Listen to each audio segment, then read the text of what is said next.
Welcome to the HealthiHer podcast. Your host, Dr. Amy Brenner, is a board-certified OBGYN with additional certifications in functional and integrative medicine. This podcast is meant to help women find reliable, relevant information to help them feel better, look better, and live better.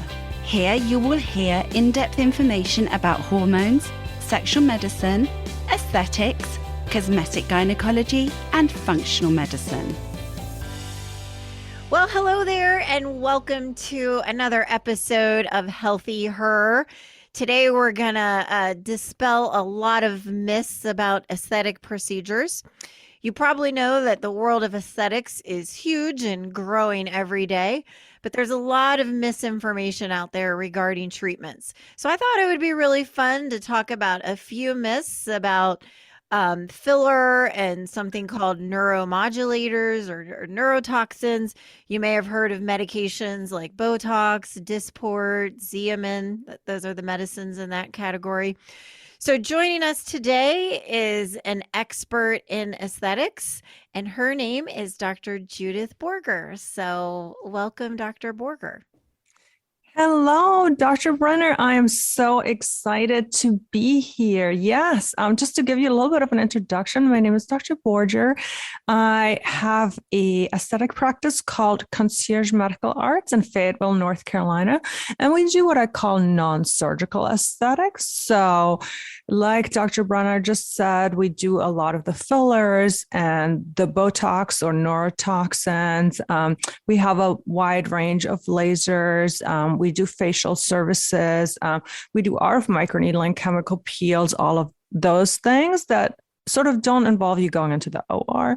And then I also have a podcast. It's called The Aesthetic Doctor. And I love being able to be on here today dispelling myths, because that's really what my podcast is really all about, telling people the truth about all things aesthetic medicine. And you're right, there's so much misinformation out there. People, I think these days get more information from TikTok than they get from reliable sources. So I think that's really, Amy, why you and I are here to give people sort of the expert opinion and the expert sources. And I always say I want my podcast, and I love the conversational nature of your podcast, to sort of be like if you had a best friend that one was an expert and you can really ask them anything. Yeah. So awesome. So a lot of people, I don't know about you, Judith, but several years before I started doing aesthetics, I don't think I knew the difference between filler and, we'll just say Botox, or filler and neurotoxins. So, and I think a lot of people think they're the same thing. So before we get into talking about the myths, do you want to go ahead and explain like what does filler even mean? And what are some of I think brands you're out there? absolutely right, because, everybody comes to me and they think like Botox will fix everything. Yeah. They're like, I want Botox for this. I'm like, oh, it's not Botox. But so really, when we really break it down in its most simplest form, Botox, and again, we use Botox as a colloquial name. Botox is a brand name for botulinum toxin. There's 4 big botulinum toxin on the market: Botox, Dysport, Xeomin, and Jeuveau. We're not going to get into the differences, but realize that, you and I are both licensed practitioners that do use the Allergan brand, among others, so we're allowed to use it. But really, people now use Botox as a name for any botulinum toxins, because obviously kind of like Kleenex for tissues. Yeah. I need a Kleenex, but I need a Kleenex. Exactly. You could give them, the Huggies brand or whatever. Yeah. So Pampers, that whole same thing. So, so what Botox really does is it's a neuromodulator. So when we inject it precisely into the muscles that we want to control, it, through a bunch of chemical interactions and enzymatic reactions, what we basically do is we kind of change the neurotransmitter acetylcholine as to not being released in the junction. So on a muscular level, those muscles don't contract or don't contract as much. like I said, when we injected targeted, some of these wrinkles that you see, like if you, for example, now picture in your little living room or in the car, if you're driving while listening to this podcast, if you think about that frown line, when you frown really, really hard, that line gets much, much deeper. The same with the eyebrows or the crow's feet. Like if I raise my forehead, then those forehead lines become much, much deeper. So by targeted injection of a very small amount relative to sort of the world of Botox, we can relax those muscles or, almost freeze them from contraction where we want it to. So then your forehead smooths out, your frown smooths out, your crow's feet smooth out, because those muscle contractions that really have caused you the wrinkles over time aren't happening again in a controlled fashion. So when I think about Botox, an easy way to think about it is that Botox, and there's exceptions, is really for anything that the average person thinks about the upper third of the face. So like I already said, we can use Botox for many, many more things. And I have an episode all about how Botox works and how we use it. But really, most common areas treated are the frown or the glabella or those 11 lines, the forehead, and the crow's feet. Right. Now, and I think those are the FDA approved places, but correct. I use Botox in other areas of the face, but those are the areas that are FDA approved. But as doctors, we do a lot of things that are, quote, off label, end quote. And so Botox can be used in other places. It's just not FDA approved for those regions. Correct.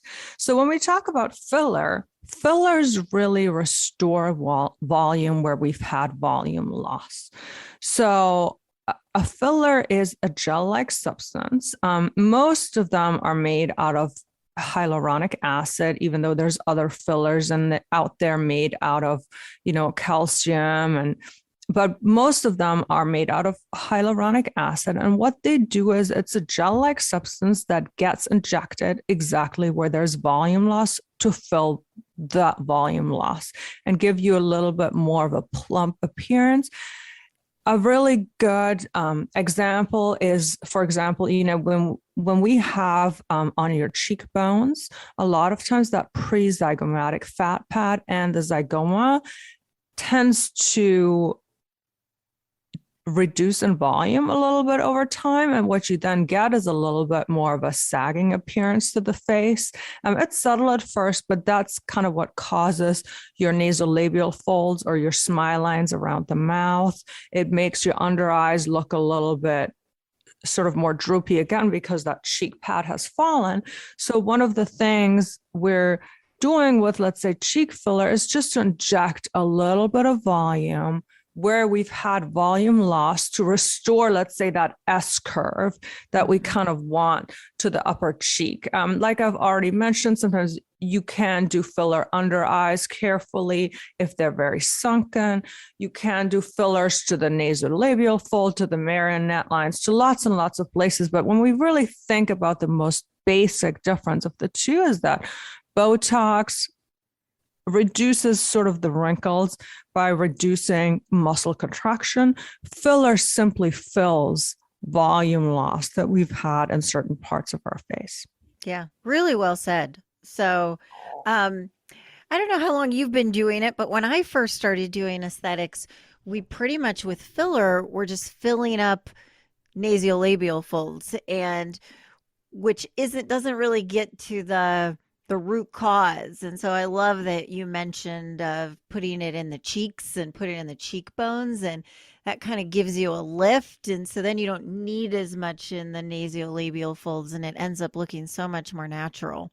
Yeah, I call the cheeks and the cheekbones sort of like the tresses of your face. Yeah. Without the tresses and the structure. And you're right, absolutely. I mean, now we're really even more conscious about things like facial balancing and even enhancing chins and jaw lines and temples. And it is really interesting that if you stay up to date with what's going on, how like so many things in like life, so many things in medicine really evolve and change. And, the histologic studies we have now and the ultrasound studies and the MRI studies, it's really fascinating how much more we know. Right. So let's get into, I think it's so exciting. I agree of just how much medicine changes. And that's what's just so fun about this area of medicine is it's always changing versus now I haven't delivered babies in a long time, but in that area of medicine, and I would wonder if kind of being a emergency room physician is I wonder if things really change in that arena because in my old life when I was delivering babies, medicine didn't change so much in the aesthetic arena versus in aesthetics it's constantly changing. There's constantly new things, which is what I love about it. I agree. I mean, I think in emergency medicine, there have been some really big breakthroughs. For example, BiPAP. Since I trained, we used to have to intubate a lot of CHFers. And now, since there's been BiPAP, to a lot of the new anticoagulants. But you're right. Like, it seems like in quote, regular end quote medicine, something really dramatically mind shifting comes along every like 5 to 10 years. Versus in aesthetics and, or maybe it's also because it's such a newer field. It's such a younger field. We're really just still discovering so much, but it's such an interesting sort of thing to think about. I completely agree with you, but let's get into busting some myths. Yeah, let's get into it. So myth number 1 is we'll talk about the filler myths first, is everyone's going to know I had filler. So what do you say when you hear that from patients? Well, I guess I would say it depends if you want them to know and you tell them or not. A lot of what I talk about or is I don't want my husband to know. Well, it depends.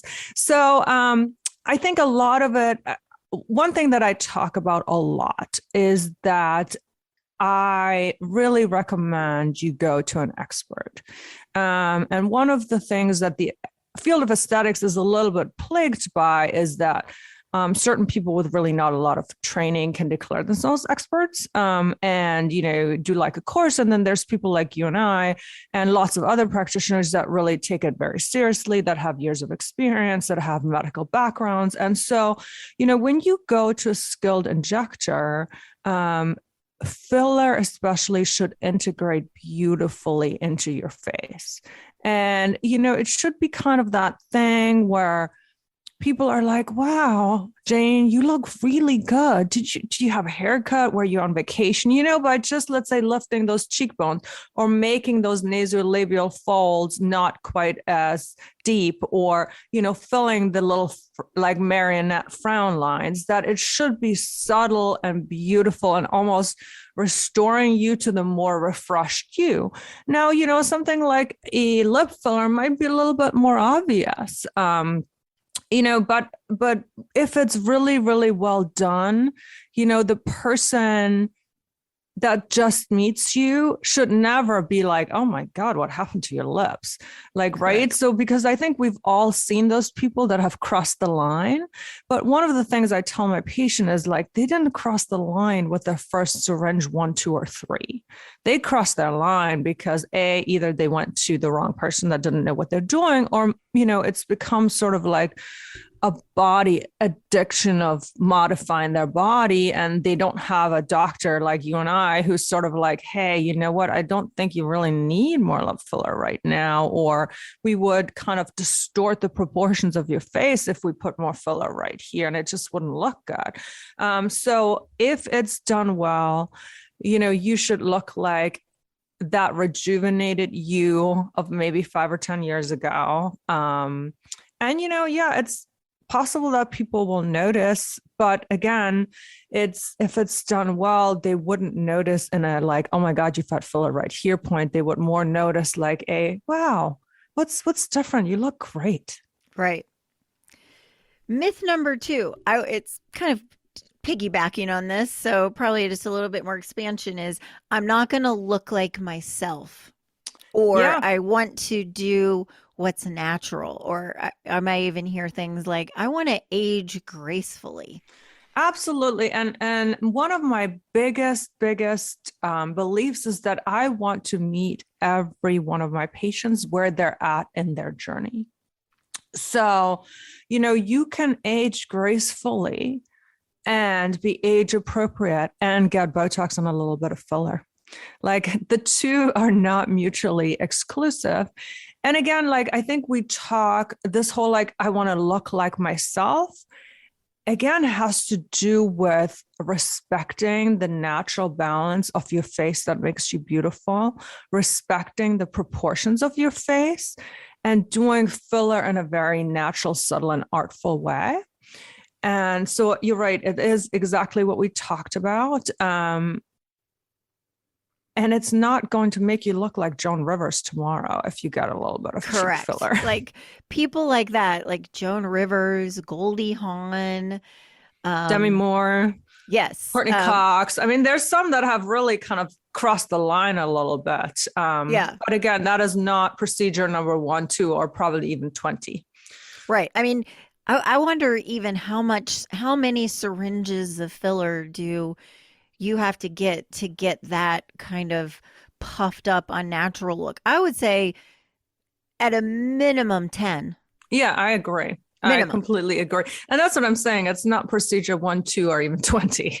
I mean, it is like, yeah, I mean, at that point, I think there's really a lot of mindfulness and maybe psychological work that would probably need to be done. And again, I tell people no all the time in a very kind way by explaining to them, like, look, if you want to do this, like by just throwing some filler in here, it's not going to look good because it's just going to make that area, too prominent.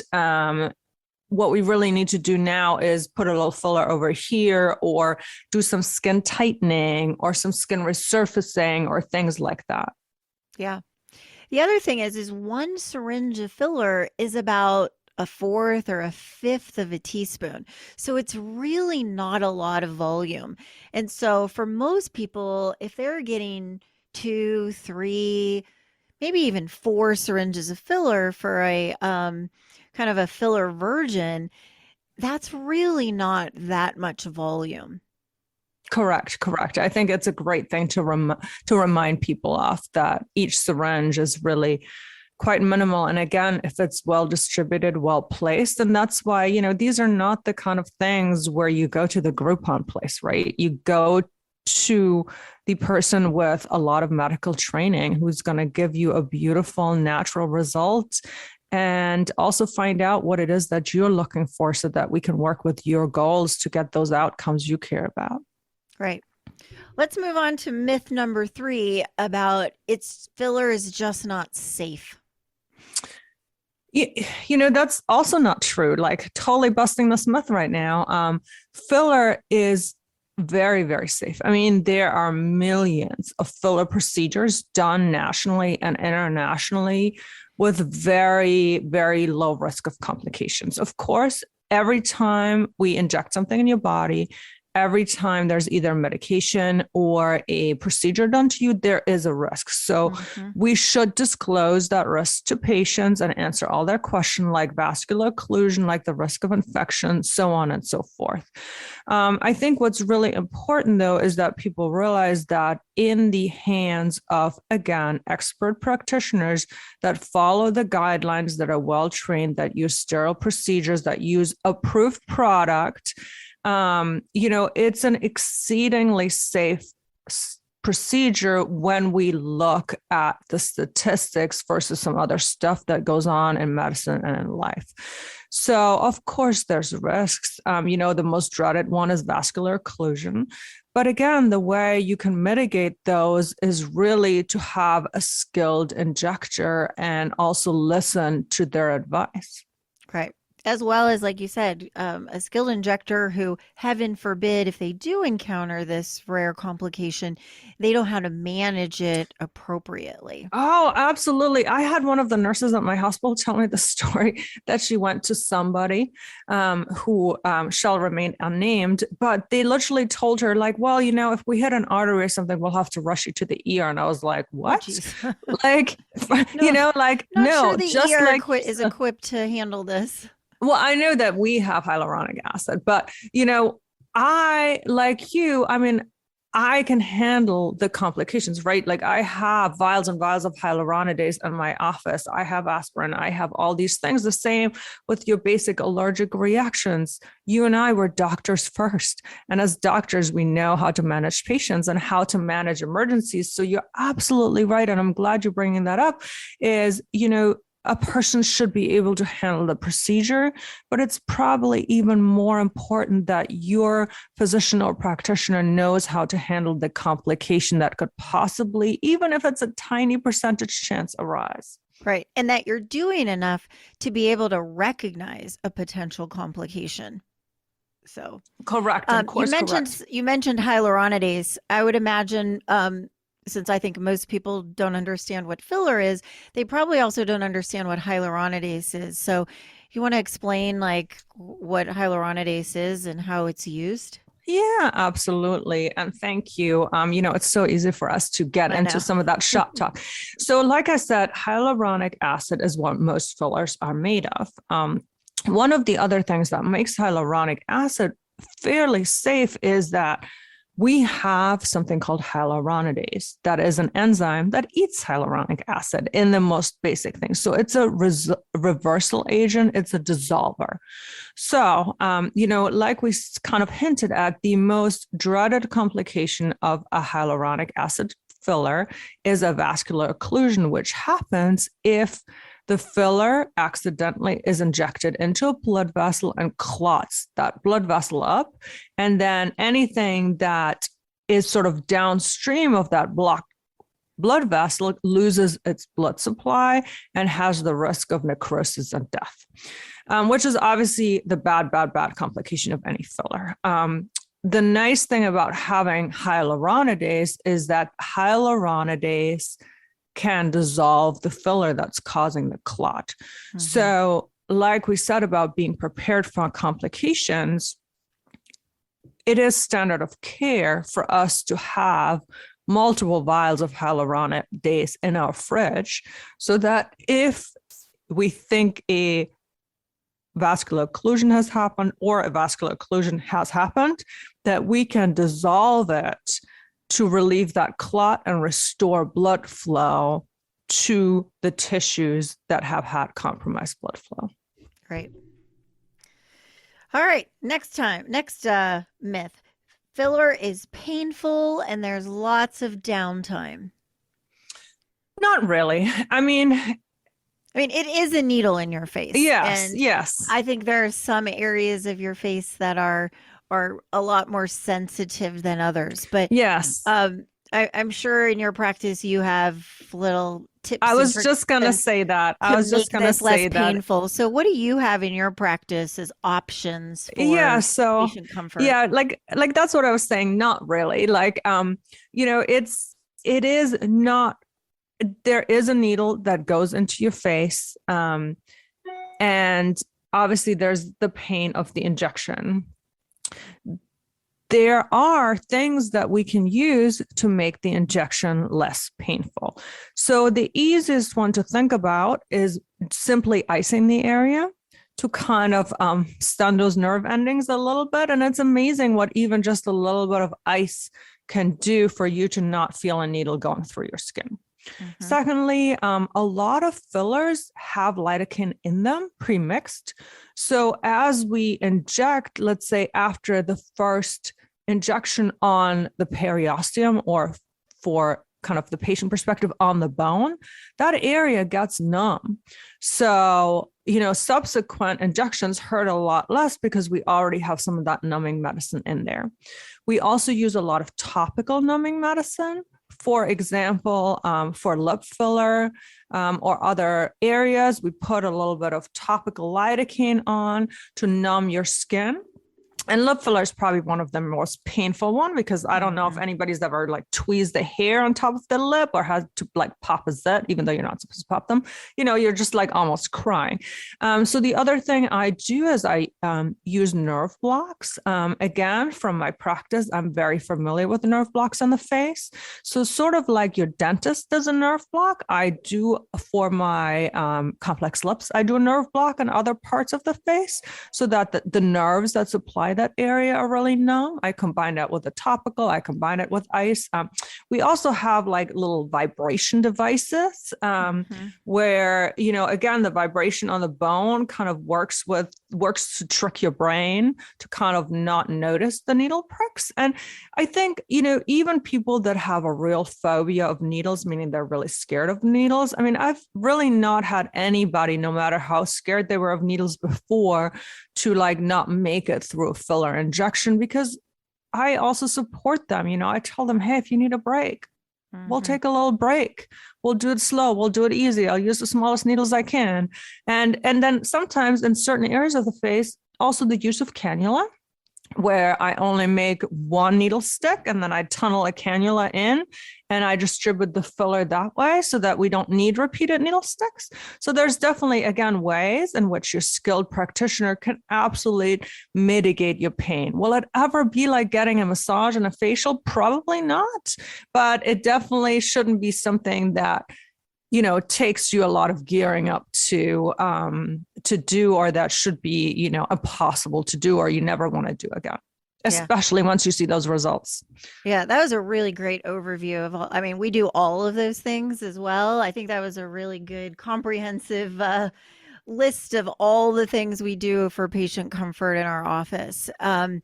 I'm just curious, for the nerve blocks, I started giving, when I do lips particularly, I started giving people the option is I can do a nerve block, but the downside is you're going to be numb for a while. And so I usually give patients a choice. Or are you doing it on all of your lips? I recommend it on all of them. And to be honest, I only do the upper lip because I feel like when I craft and sculpt lips, I do a lot more injections in there, especially to get that Cupid's bow perfectly. And I normally recommend it to them. They can decline. Same. But it is sort of interesting that, especially as the lower lip only has topical and doesn't have a nerve block, when I then do my, 3 or 4 points that I inject in the lower lip, they're like, oh, I'm so glad I got that nerve block. Because really, like with a nerve block, people don't feel anything. And I've had a lot of feedback that people might have gotten their lips done somewhere else where they didn't do a nerve block, and they're like, man, that nerve block is magical. Yeah, it really is. It makes a big difference. Yeah, I recommend it, but of course I don't force anybody into it. Yeah. So as we're talking about lips, have you ever heard patients say, well, there's a lot of hesitation about doing lip fillers. Number one, that if you put filler in your lips, that they're going to get stretched out and then make them saggy, or that they're going to look, again, overdone and look like a duck. Yeah, I mean, I think we're kind of like, busting some myths very comprehensively from all the different angles. So like you mentioned earlier, 1 syringe is 1 ml. I tell people all the time, we build lips over time. Even if in the end you want maybe more than 1 syringe because you've had a lot of volume loss, we'll do 1 at a time and build it over time. Right. You're not going to have Kim Kardashian lips after your first syringe or filler. Second. Yeah. So again, it's those lips that everybody sees, they have a lot of filler in them. And again, there's advanced injection techniques where we distribute it equally. And I think especially for lips, like for everything else, like look at people's before and afters, look at their Instagrams, look at their websites, look at their Facebooks. Especially I think with Instagrams, there's a lot of before and afters out there now, and really look at whether you like your practitioner's aesthetic or not, because there might be some people that are really good at what they're doing, but you just don't agree on the vision as them. So if you already don't really love what they're doing, like find somebody where you can go to their social media and be like, wow, these look really natural, or these look really plump, or these look really like I would want my lips to look. But no, I mean, again, 1 syringe or 2 syringes isn't going to stretch out your lips. Of course, if you were to get 5 syringes and get those big duck lips, there would be a little bit of stretching, but our body is really good and that tissue is really, really flexible. So if you get that 1 syringe and let's say you decide you never want it again, your lips will just go back to looking like they did Yes. before after it wears off. And that's all there is to it. You're not committing to having them done every year, even though most people love how it looks and want a little bit more. But nothing bad happens other than it wears off for both Botox and filler. Right. So let's move on to Botox. Common question I may hear, I don't know if you hear this in your practice, is, well, I've heard that if you do this, there's a risk that your face can be frozen forever. I wish. I know, right? I'm going to be honest. Like, I wish that would mean my Botox would last forever. And if it's well done, like that would be so great. That really doesn't happen. I mean, in Allergan studies, who are the makers of Botox, the average duration until there was a clinical point where people felt like, they wanted more was on average 92 days. So that means half the people it lasts a little bit shorter, half the people it lasts longer. Botox is a medicine, and like every medicine, it has what's called a duration of action, which means it only lasts so long in your body, and then your body breaks it down, your nerve terminals get rejuvenated, your enzymes get rejuvenated. Like, in order to stay alive, your body continuously turns itself over. With that turnover, it breaks down both Botox and fillers because they're both sort of like naturally occurring. Yeah, well said. Once you start doing Botox, you can't stop. So we should. Well, psychologically, that might be true. I know, because right? that's about the most magic thing ever that you want in your life. But no, absolutely. Like we just said, it just wears off, and you will go back to, over time, looking like you did before.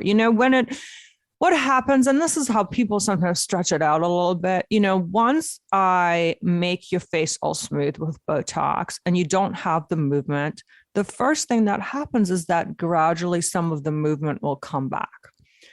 The lines don't quite come back yet. And then you wait a little bit longer. And then when you have made those original expressions that cause your wrinkles for long enough, the lines slowly will start coming back. So, again, I always tell people it's sort of like dyeing your hair. Some people see the first hint of gray and they run to their hairdresser, like that first line. Others are like, a little bit of root looks kind of good. Like, I don't mind yet. I can wait a little bit. And that's the same for Botox. I definitely have those people that are like, I love when I can't even make a big frown. Like, as soon as their frown comes back, they want more Botox, and that's appropriate. I am more in the camp that I'm like, I kind of like lifting my eyebrows. So I re-inject myself just before those lines come back.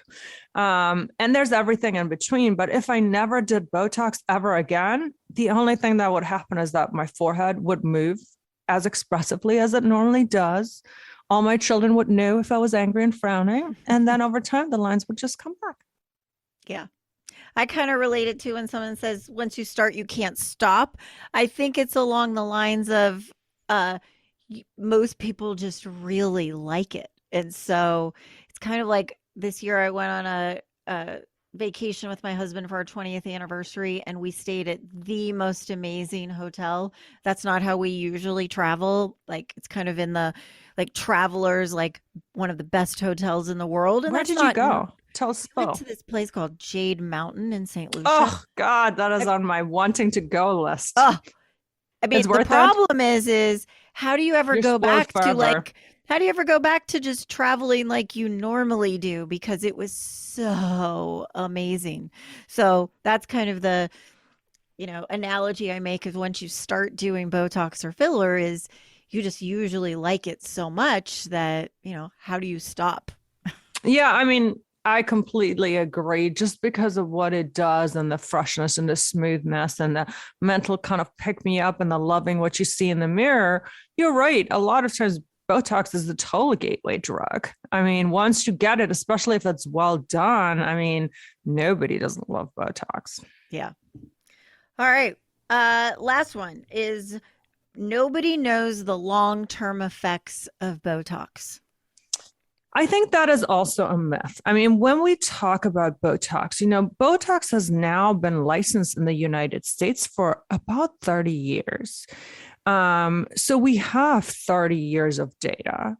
And, other than for cosmetic procedures, Botox has uses for a lot of like spasticity. So people might be familiar with things like cerebral palsy, where due to brain injury, patients get contractures of like their big muscles. And sometimes those can cause limitations in movement, significant pain. Same things like esophageal spasms and things like that, where people are unable to eat because their esophagus can't pass food, again, with certain neurologic conditions. So, those people get hundreds and thousands of units of Botox injected, and they have for about 30 years. And so we know that at least that 30 years plus whatever they did before to study it and get a license of data, we know that it's safe. And as I said, these are people that get hundreds and thousands of units injected for cosmetic purposes. We now have several decades of data, and your average forehead is like 20 units of Botox and 25 for the frown. Mm-hmm. I mean, again, using like just throwing out numbers, but we have data on people getting hundreds and thousands of units injected for decades. So yes, do we have 100 years of experience? Probably not.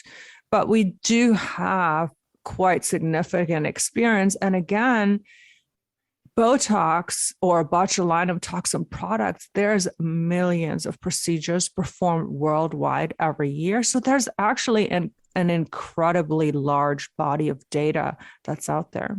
Yeah, I think I was informed it's one of the most studied medications on the market, surprisingly. Mm-hmm. Yeah. Well, this has been so helpful. I hope I think we did a really good job of educating our listeners about a lot of these myths and about Botox and filler, and explaining what the difference is between the two. Because if I didn't know it at age, 35, I would imagine a lot of people are in the same boat. So thank you so much for taking the time to join us. Well, thank you so much for having me. It's been such a pleasure, and I completely love doing it. Like, it's your mission. It's my mission to really educate people and, have them make the best choices for them that are wise and safe choices. So this definitely helps. Thank you for doing the podcast. I love your podcast. And and we're going to talk next week on your podcast. Let's remind everybody again how to find you. Absolutely. And I'm sure it's going to be in the show notes. But my podcast is called The Aesthetic Doctor. My name is Dr. Judith Borger. It's on all major platforms. It's on, Apple, iTunes, YouTube, Google Podcast, Spotify, all of that stuff, iHeartRadio. My website is theaestheticdoctor.com. And my practice website for those of you in North Carolina or locally is Concierge Medical Arts in Fayetteville, North Carolina. My Instagram is at Dr. Borger, and the doctor is spelled out. I would love to connect to you if there's any questions that's raised. I'm happy to answer them. I'm sure Dr. Brenner is happy to answer them. And I just want to thank you again for the opportunity to let me do this. Thanks for joining us. Have a great day. Bye. Thank you for listening to this episode of HealthiHer. You can find us on Instagram, Facebook, and the web. Go to www.dramybrenner.com to learn more. This podcast is for general information only and does not constitute as medical advice, the practice of medicine, nursing, or other healthcare services. No patient-physician relationship is formed. The information in the podcast and any references, material, or links are at the sole discretion of the listener and not meant to be a substitute for professional medical advice, diagnosis, or treatment. Listeners should not delay or disregard obtaining medical advice for any medical issues or diagnoses that they may have, and should seek medical advice from their healthcare provider for any such conditions.